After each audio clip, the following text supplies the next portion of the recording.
Well, all right, guys. So this is gonna be the last video of the NATO treaty. So here we're starting off with, I'm gonna take a guess right here. So these are the protocols to the NATO treaty on accession of the Republic of Bulgaria, the Republic of Estonia, the Republic of Latvia, the Republic of Lithuania, the accession of Romania, and on the Slavic Republic. Everything looks here to be redundant and the same. And also the Republic of Slovenia. So I'm gonna Google this. I'm gonna ask. I think they all probably came in on the same time. When did Bulgaria join NATO? When did Bulgaria join NATO? So Bulgaria joined NATO in 2004. This was part of a wave of new members that included, again, Estonia. So Bulgaria, Estonia, Latvia, Lithuania, Romania, Slovakia, and Slovenia. So again, I have my papers in order. And again, this is it just repeats itself. It says the parties to the North Atlantic Treaty signed at Washington on April 4th, 1949. So the protocol to the North Atlantic Treaty on the accession of the Republic of Bulgaria, Republic of Estonia, Republic of Latvia, Republic of Lithuania, Republic of the accession of Romania, and the Slavic Republic, which is Slovakia, and the Republic of Slovenia. And so this was in March 29, 2004. March 29, 2004. My laptop open, I don't need it anymore. So March 29, 2004. I was 14 years old. All this going on, I'm not even 29, 2004. Anyway, so protocol to that, I already read that. So we're gonna read this all for all these 1, 2, 3, 4, 5, 6, 7 countries that join on one day.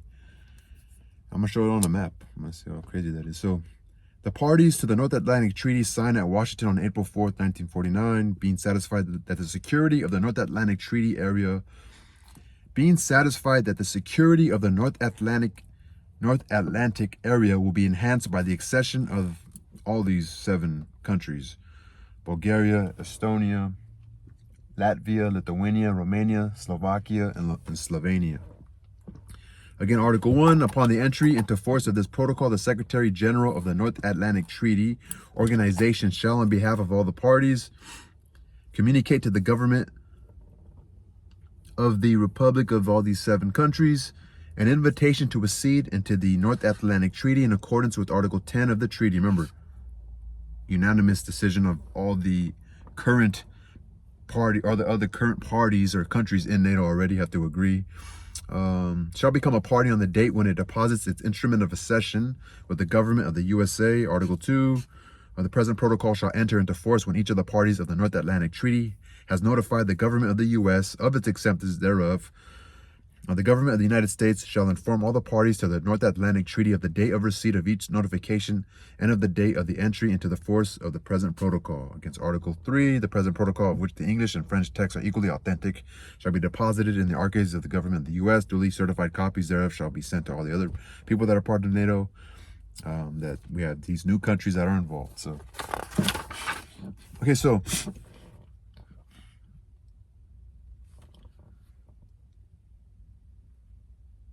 when did NATO get a Secretary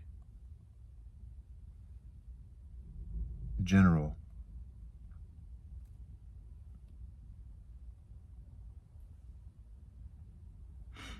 First get a Secretary General. North Atlantic Treaty Organization first elected a Secretary General on April 4th, 1952. The first Secretary General was Lord Hastings Lionel Ismay, who was appointed in February. Ismay was a former soldier with a distinguished military career.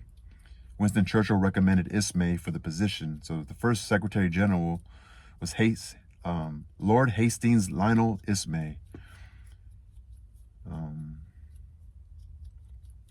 With the outbreak of the Korean War in June 1950, military affairs were of primary concern, and the Supreme Commander, Allied Forces Europe, was nominated in December 1950 to the post of Secretary General. I don't know. So it's fun because in the beginning, when it first started, it was the parties agreed that and on it. No. Back to the. So let's just go right here. For example.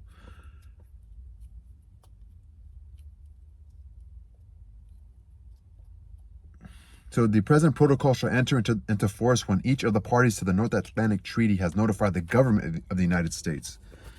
Remember, I guess it was like it probably wasn't fair. They're probably no, it's not fair. America has too much power here. Like, let's make one attorney general, right? And that was in 1952, 3 years after. So we got these 4 or 7 countries that joined at the same time.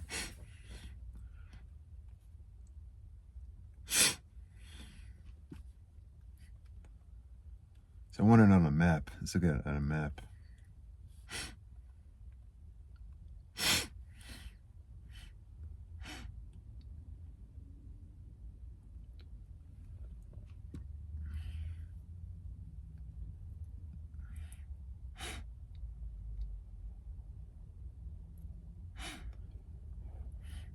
So these are all near like the North Sea, Lithuania, Latvia, Estonia. They're all up against, like, in between Russia and Belarus, you see? They're all, like, right next to Russia. They're all NATO. Like, NATO's pretty powerful, man. We're pretty safe from Russia, I mean. Czech Republic, Poland. So we got Estonia, Lithuania, Slovakia, Slovenia. What was the first one? Bulgaria? Where's Bulgaria right here? Yeah, Bulgaria is right between Turkey and Romania, next to Greece and North Macedonia. And so there's the 2 last countries here.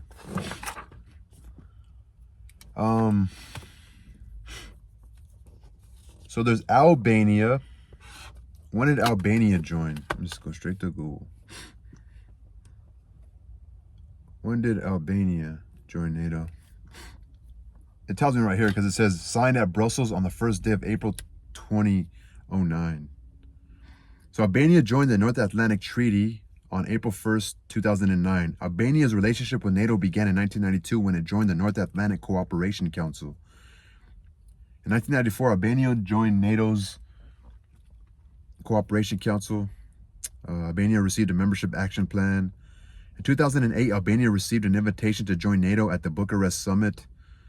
On April 1st, 2009, Albania became a full member of NATO after all allied countries ratified the accession protocol. Albania's membership in NATO is considered a strategic goal and top priority objective of its foreign policy. So they've been kind of cool since 1994. I mean, the relationship began in 1992.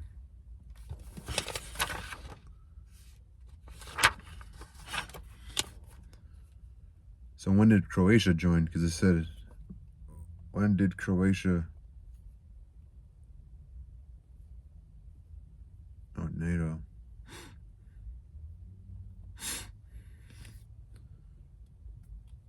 Again, accession of Croatia to NATO took place in 2019. The country entered into partnership for peace in 2000, which began the process of accession into the alliance. It received an invitation to join at the 2008 Bucharest Summit and became a full member on April 2009.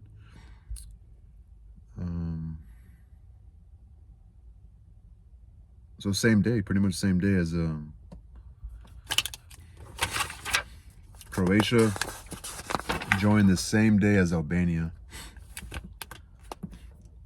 So April 1st, 2009. April 1st, 2009. Albania and Croatia. The republics. April 1st, 2009. Same protocols, guys. Same agreement. Remember, this is all for like the first 14 articles, right? There was something else here I wanted to see. Something else I wanted to see.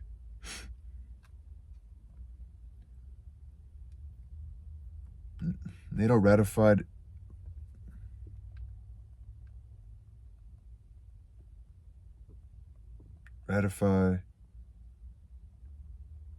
accession policy. All member countries have agreed to allow a new country to join the alliance. Also, they just opened the books, I guess, right? A country expresses interest in joining NATO. The North Atlantic Council decides whether to invite the country to join. Invited country and NATO members begin accession talks. The invited country and NATO members sign the accession protocol. Each member country ratifies the accession protocol. Oh, they allow it. Okay, get it. Yeah. Get duh. The invited country deposits its instrument of accession with the U.S. State Department. The invited country becomes a full member of NATO.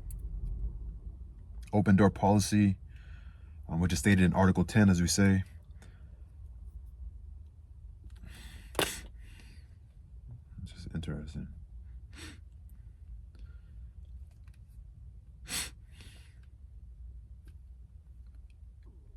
Two newest NATO countries. So there's two new NATO countries, Sweden and Finland. Sweden and Finland. I want to actually have it. I sent it to myself. Sweden and Finland. There's an article here. How Sweden and Finland went from neutral to NATO. It's by the BBC. I'm going to read it to you guys. So Sweden is now set to join neighboring Finland as a new NATO member after Turkey's president withdrew a series of objections because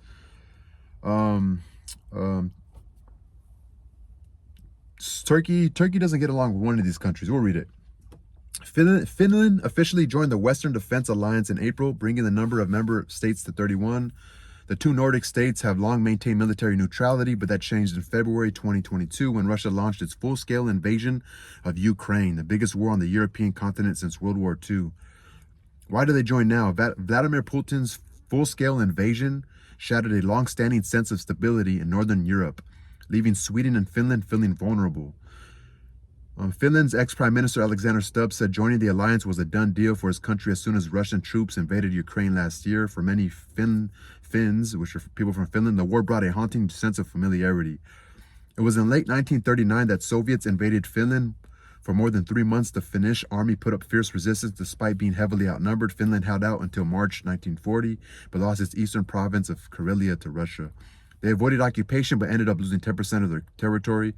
Watching the war that's going on today at the Ukraine border unfold was like reliving this history, said one of the political scientists at the university in Finland. Finns were looking at their border with Russia and thinking this could happen to us.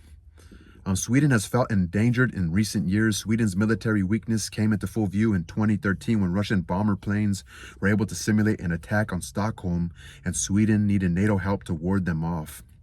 In 2014, Swedes were transfixed by reports that a Russian submarine was lurking in the shallow waters of the Stockholm archipelago. In 2018, every household received army pamphlets titled, "If Crisis or War Comes," the first time they were sent out since 1991.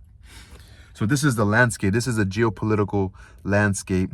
This is Russia. This is Finland. They have a huge border with Russia, and then they got Sweden here. So they felt they needed some support. How big are the military forces? For a population of only 5.5 million, Finland's conscript military is highly trained and potentially large. It trains at least 21,000 conscripts every year and has a reserve force of 900,000. So its wartime strength is estimated at 280,000. This is 900,000, and their wartime strength is 280,000. Sweden's military capacity is far smaller at 57,000, but it brought back conscription at the start of 2018 after suspending it in 2010. So they brought back conscription like 6 years ago.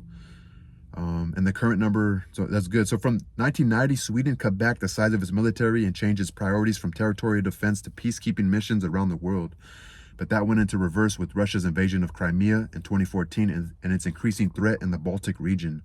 So what's going to change? In some ways, not much. Sweden and Finland became official partners of NATO in 1944 and have since become major contributors to the alliance. They have taken part in several NATO missions since the end of the Cold War.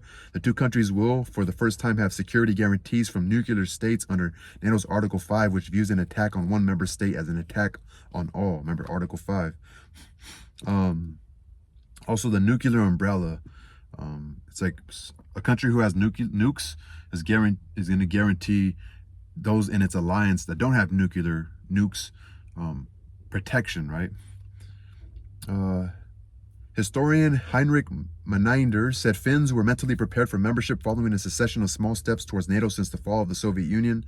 In 1992, Helsinki brought 64 U.S. combat planes. 3 years later, or he bought planes from U.S. It joined the European Union alongside Sweden.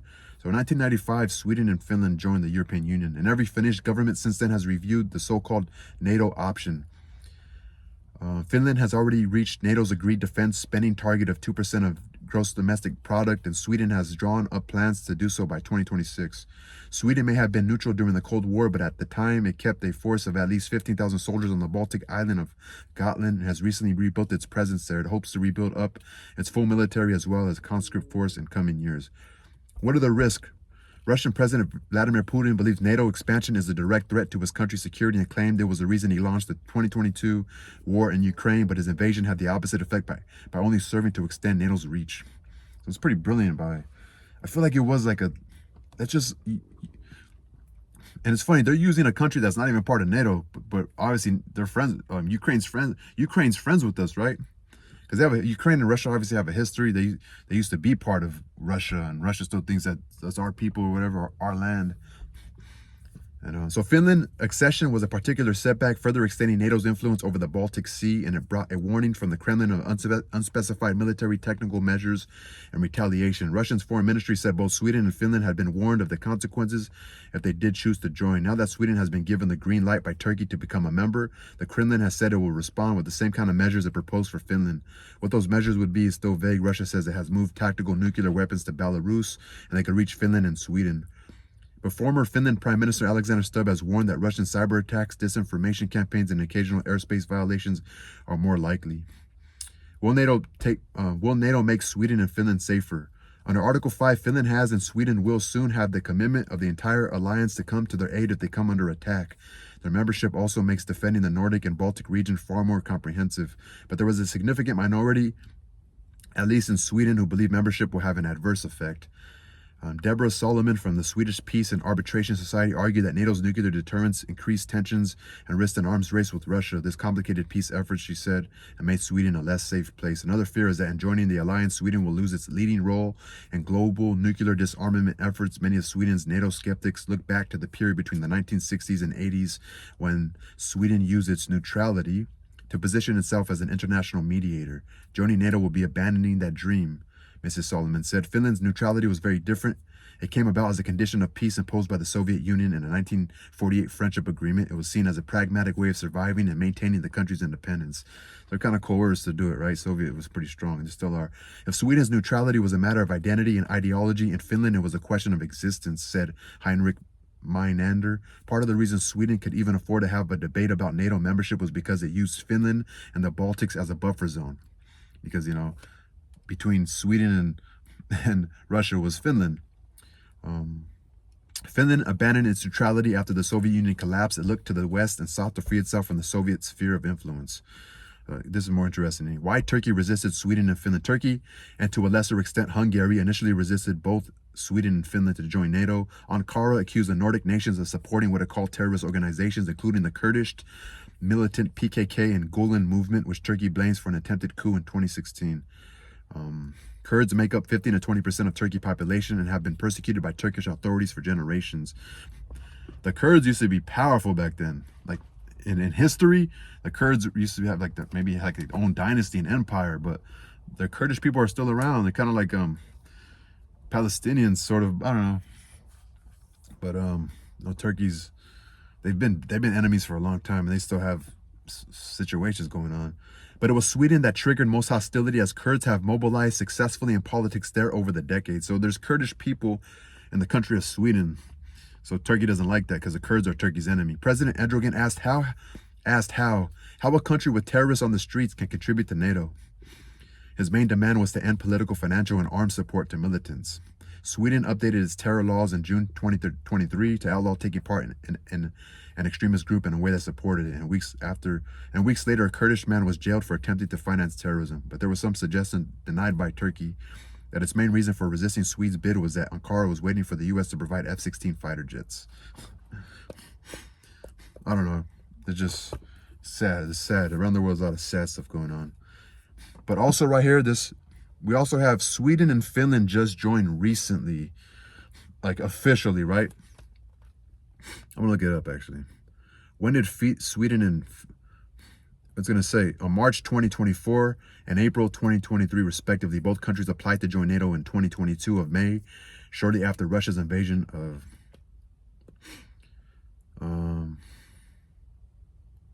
so they're the most recent, and it's because of so Sweden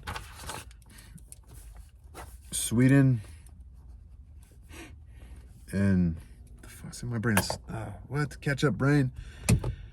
Sweden, who just joined Sweden and Finland?